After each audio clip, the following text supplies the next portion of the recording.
안녕하십니까? 오늘은 우리는 왜 한반도 밖으로 나가야 되는가 라는 주제를 가지고 이야기를 좀 해볼까 합니다. 지난 시간에 제가 인도에서 연구를 수행할 때 라키가리 사이트라는 곳에서 인도 학자들하고 같이 고고학자들하고 같이 발굴하는 모습을 보셨을 거예요. 거기서 나온 시료들은 모두 이 학교로 옮겨옵니다. 여기 지금 보이는 슬라이드에 보이는 건물이 인도의 데칸대 라는 학교의 건물입니다. 이 데칸대는 현재 인도에서 가장 명망 있는 고고학자들은 모두 이 대학 출신입니다. 그리고 이 대학의 전통이 약 한 180년 정도 되는 것으로 알고 있어요. 인도에서 세 번째로 오래된 대학입니다. 그래서 인도의 인문학 분야에서 끼치는 영향력이 상당한 것으로 알고 있습니다. 이 대학에 있는 교수분들하고 저희가 같이 공동 연구를 수행하기 때문에 저희가 이 데칸대 안에 저희가 가져온 시료를 분석할 수 있는 실험실을 설치하였습니다. 그래서 기본적인 기초적인 실험과 연구는 여기서 수행을 할 수 있도록 저희가 그 인도 현지에 있는 학자들하고 협의를 해서 실험실을 이곳에 설치를 했어요. 네, 이때 뭐 젊은 연구자들이 정말 고생을 많이 했습니다. 우리 여기 화면에 보이는 지금 을지대학 교수로 있는 우리 오창석 교수가 정말 애를 많이 썼고, 또 이 사진에는 보이지 않습니다만 김영준 선생이라든가 또 뭐 우은진 박사, 이혜진 박사, 또 홍종화 교수, 이런 사람들이 정말 애를 많이 썼습니다. 그래서 이때 이제 나온 그 연구 업적들이 이런 식으로 이제 전 세계 언론의 주목을 끌었죠. 그러니까 저희가 이제 현지에서 작업을 하면서 가장 놀랐던 것 중에 하나는 물론 뭐 연구 성과가 퍼블리케이션이 굉장히 쉽게 된다는 것도 뭐 저희한테는 좀 굉장히 좀 흥미로운 부분이었지만은, 그러니까 아무래도 한국에서 나온 스페시맨보다는 이 인더스 밸리 시빌라이제이션이라는 인더스 문명이라는 것 자체가 가지고 있는 그 세계사적인 의미가 굉장히 크기 때문에 똑같은 비슷한 수준의 연구를 수행을 해도 이 경우는 뭐 퍼블리케이션이 훨씬 쉽게 됩니다.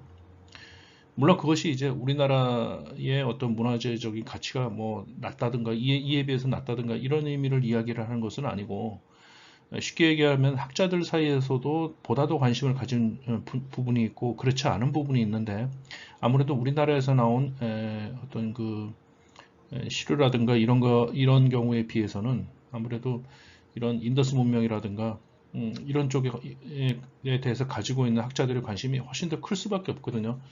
그래서 좀 굉장히 특히 뭐 인도나 이런 데는 같은 영어권이다 보니까 인도 현지에서 어떤 그 저널리스트들이 관심을 가진 그런 부분은 뭐 저희가 좀 심하게 얘기하면 인도에서 한국으로 돌아오는 비행기 안에서 벌써 영미권 국가에 다 퍼져나가는 것도 여러 번 경험을 했어요. 뭐 그렇다고 해서 저희가 어떤 뭐 그 매스컴을 이렇게 빨리 타니까 좋다 이런 이야기를 제가 지금 말씀드리고자 하는 것은 아니고,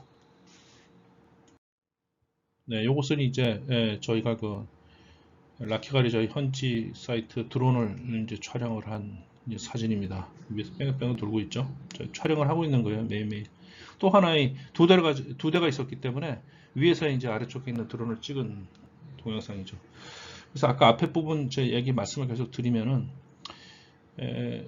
저희가 이 현지 인도 현지에서 연구를 하면서 수행하면서 느낀 것은 그것입니다. 저희가 당초에 인도 쪽에 저희가 진출을 해서 그 현지 고고학자들과 같이 연구를 수행할 때까지만 하더라도 전혀 뭐 어떤 생각지도 못했던 경험을 많이 했습니다. 가장 큰 경험은 뭐냐 하면은 인더스 문명이라는 게 일단 우리나라하고는 아무 상관도 없는 문명이잖아요.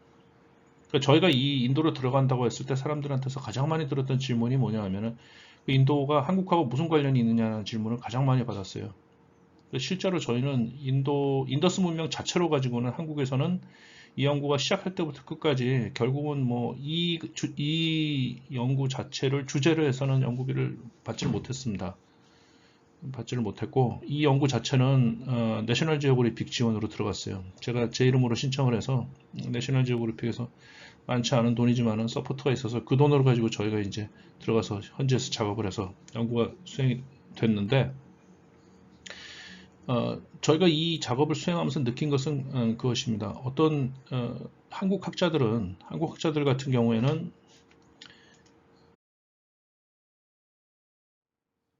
아주 작은 나라에 우리가 있잖아요. 그러니까 우리는 뭐 오랜 기간 동안 우리 고유의 문화를 가지고 그 고유의 문화를 지켜오면서 지금 살아온 것이기 때문에 그 자체로도 충분한 의미가 있지만은, 적어도 학자라고 하면은 우리가 이 한반도 안에 있는 주제로만 그렇게 깊게 천착을 해서는 세계사적인 시야를 확보하기 극히 어렵다는 결론을 저희가 인도에 와서 경험을 했습니다. 인도에 있는 그 인더스 문명 유적을 저희가 발굴을 하고 이에 대한 연구를 수행하고 하나가 마무리가 되고 이렇게 할 때마다 저희가 우리나라의 유적, 우리나라의 시료에 대해서 보는 그 시야도 같이 높아지는 것을 많이 경험을 했어요. 그 세계사, 특히 보편사적인 경험이 올라가면 올수록 그 개별 역사에 대해서 보는 시야도 굉장히 같이 올라가는구나 하는 경험을 굉장히 많이 했습니다. 뒤집어서 얘기하면은 그런 보편사적인 경험이 없으면은 개별사에 대해서도 굉장히 약해지고 취약해질 수밖에 없다는 얘기예요. 지금 현재 영미권, 영미권의 국가에 있는 학자들이 한국 학자들보다도 지금 훨씬 더 말하자면 학계에 미치는 영향이 크고 임팩트가 크잖아요. 그 가장 큰 원인은 뭐냐면 그 사람들이 세계사적인 시야를 갖고 있기 때문에 그렇습니다. 세계사적인 시야는 왜 어떻게 해서 얻을 수 있느냐?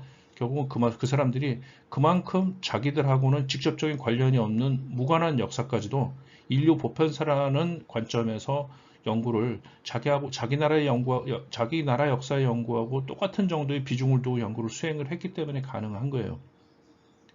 그래서 제가 오늘 짧지만 여러분들한테 말씀드리고 싶은 것은 그것입니다.